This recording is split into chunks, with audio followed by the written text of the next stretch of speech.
Yeah. The cameraman had a question. Yes.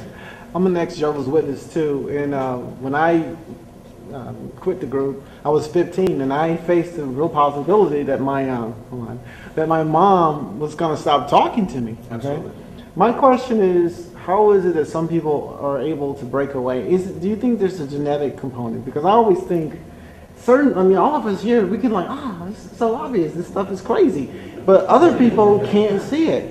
I'm convinced there's got to be a switch, genetic, that happens, because I was able to, at 15, to say, this is crazy. And I had a bunch of elders to come to my house, and they asked me, was I possessed, and all this other stuff. And I told them they were crazy. I said, you guys are crazy, and I could see it, but I got friends right now who are in it, and they're afraid that, their parents won't speak to them and that kind of stuff.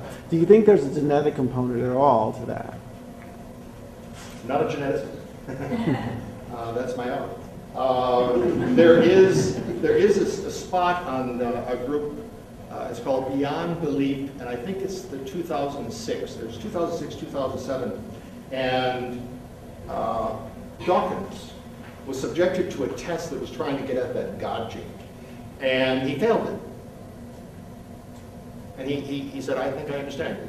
He just doesn't have the genetic code built in for God in him.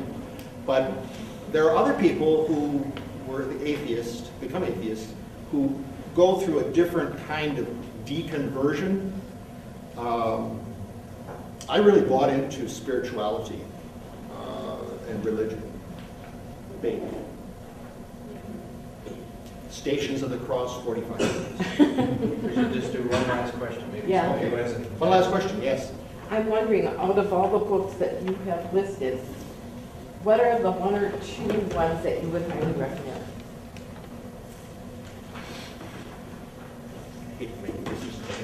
How We Believe is a really, really good starting point, and then this is the follow-up. I also mentioned How to Think About Weird Things, because it looks at superstitions and things that we encounter pretty normally, and how you can think through them. And I want to endorse a book by a man who's been in this building with us, Dr. Robert Price. New book, Top Secret. It is an expose, and as I indicate in the bibliography at the bottom, or in one of my notes, I should say, at the bottom of my notes, I talk about different contemporary religious groups. It's not enough. They start out like Eckhart Tolle. He's in here, Earl Eckhart. Sort of new age, spiritual, ringy kind of stuff. The Course in Miracles. They don't really become a church as such. They have little study groups. Open up your mind. They challenge members. He puts Wayne Dyer in here. Deepak Chopra. Oh man, have you ever looked at the number of books he's got out on that bookshelf? Oh, yeah. Wow, this guy is productive. And I was just going through Barnes & Noble on my way over here. I can't go by with the bookstore. And they have a table of books for Father. I want to get The Reason-Driven Life by Price on that table.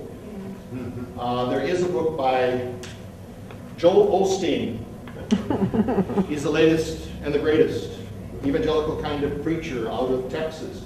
I think he has like a 40,000 member congregation, and it's a feel-good ministry. He doesn't do doctrinal stuff. He doesn't get heavy on abortion and stuff like that. He just talks about feeling good, passing the plate, pocket surgery. But I tried to find where these books were available. And as of this morning, before I left, it's not available any place as far as I know. Wow. But it's coming to a bookstore near you, and I recommend it. It's fun reading. There is one person that had a question. Go ahead, Kate. Well, I was going to ask about education and how it tied into the question of the gene. What they out there with the genes, but we can talk about this stuff for hours. Oh, great. So, Thank you. Thank you very much.